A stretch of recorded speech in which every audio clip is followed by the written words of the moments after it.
On va voir ici comment utiliser les macros avec Microsoft Word.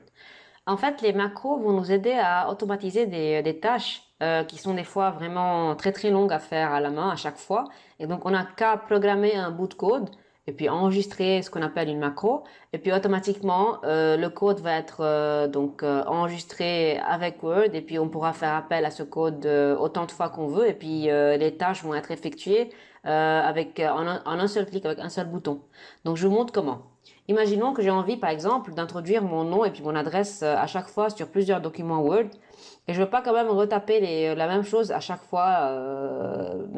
Ça va être vraiment fatigant. Donc j'ai besoin juste de faire un petit clic et puis automatiquement mon adresse et mon nom vont apparaître sur les fichiers sur lesquels je travaille.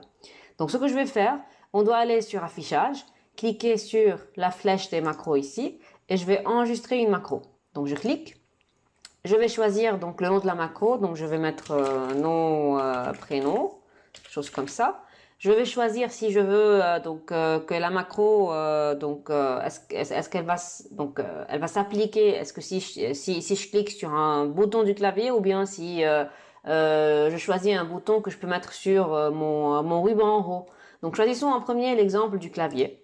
Je vais venir mettre le raccourci ici. Je vais choisir par exemple Alt A.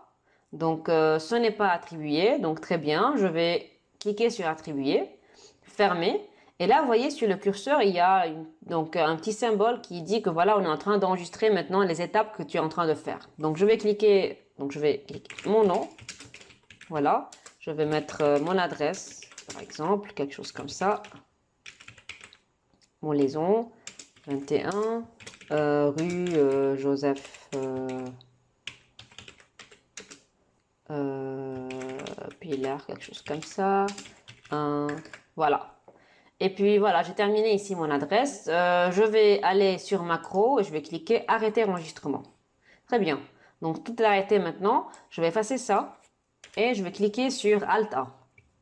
Donc voilà le résultat. Si je reviens à la ligne, voilà mon résultat. Et voilà, donc il y a tout qui va se mettre comme j'ai choisi moi selon la macro que j'ai programmée. Voilà le résultat. Évidemment, on doit gérer ensuite la mise en forme ici. Tout dépend de la police que j'ai choisie. Moi, je n'ai pas programmé ceci, donc il va falloir programmer ceci si on a envie de gérer notre police. Donc, si on essaye de faire ça, donc je vais quand même vous montrer aussi une autre macro. Je vais aller cliquer sur affichage, macro, enregistrer une macro. Et là, je vais mettre le nom de la macro, mise en forme. D'accord? Je choisis un bouton. Donc le bouton, donc ça c'est ma macro, je vais l'ajouter. Et là, je vais ajouter quand même un petit symbole. Choisissons par exemple la petite maison qui est là, ou bien non, il y en a déjà des symboles qui ressemblent à ça. On choisit par exemple le petit symbole du monsieur là. Je vais cliquer aussi et voilà le symbole qui va apparaître. Je vais cliquer OK et le voilà qui apparaît ici. D'accord? Maintenant, je suis en train d'enregistrer. Donc, je vais sélectionner mon texte. Je vais aller dans l'accueil. Je vais cliquer sur le texte de sorte à ce qu'il soit en grand, en italique et puis souligné. Et je vais le mettre en Times New Roman. Et puis voilà, j'ai terminé. Maintenant, je vais aller sur affichage. Je vais cliquer sur arrêter l'enregistrement. Voilà. OK. Donc, ce que je vais faire maintenant, je vais effacer ça. Je vais aller cliquer sur... je vais enlever tout ça. Je vais aller cliquer sur Alt A. Voilà mon adresse. Je vais sélectionner mon adresse. Et maintenant, si je viens cliquer sur le bouton qui est là, il y a tout qui va se mettre selon la mise en forme que moi j'ai choisie. Donc, vous voyez à quel point ça devient vraiment très pratique si vous avez de très grosses tâches à faire. Maintenant, pour avoir accès au code qu'on vient d'enregistrer, on doit aller dans Affichage, cliquer sur Macro, afficher les macros. Et là, on pourra aller cliquer, par exemple, on a les deux macros qui sont là, je peux aller modifier et puis voir de quoi il s'agit. Je clique sur modifier. Voyez ici, donc ça c'est ma première macro, ça c'est la deuxième macro. Chaque macro commence toujours par sub et puis après on met le nom et puis à la fin on met un top.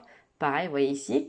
Et puis ça, voyez ici que c'est le code qui a été enregistré par Word qui vient dire que j'ai besoin de taper mon nom, l'adresse que je suis venu indiquer et puis la suite ici. Alors que la deuxième macro, elle concerne principalement donc la police et la mise en forme. Et vous voyez bien que je suis venu utiliser Times New Roman, je suis venu mettre en italique et puis en gras. Donc tout ça a été enregistré dans les macros qu'on peut avoir accès d'après l'éditeur donc Visual Basic qui est là.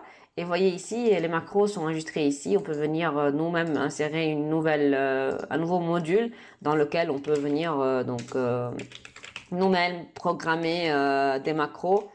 Voilà, on pourra écrire le texte ici. Donc ça, c'est typique pour ceux qui connaissent le langage VBA.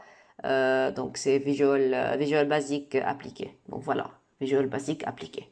Donc voilà, moi je vous conseille toujours avec Word d'aller enregistrer ce que vous avez envie de faire. Et tout simplement, vous allez avoir accès au code ici que vous pouvez changer par la suite. Et petit à petit, pour bien comprendre le langage et quels sont les termes utilisés, vous pouvez apprendre à travers les enregistrements qui se font. Vous pouvez aller prendre le langage et puis faire des copier-coller et puis construire par vous-même un code qui est beaucoup plus grand, par exemple, en groupant plusieurs choses en même temps. Donc voilà comment on peut programmer des macros avec Microsoft Word pour rendre les tâches beaucoup plus rapides si jamais il y a vraiment des choses qui se répètent et qu'on va devoir faire plusieurs fois avec tous nos fichiers Word. Ce qui est vraiment aussi pratique, c'est que lorsqu'on enregistre ces macros, c'est pas qu'on pourra les appliquer uniquement pour le fichier Word dans lequel on se trouve, mais ça va être stocké dans la mémoire de Word en général. Et donc à chaque fois qu'on va ouvrir un nouveau fichier Word, on pourra appliquer ces macros qu'on vient d'enregistrer, soit à travers un raccourci du clavier, soit à travers des boutons qu'on est venu mettre ici. Donc voilà pour cette leçon.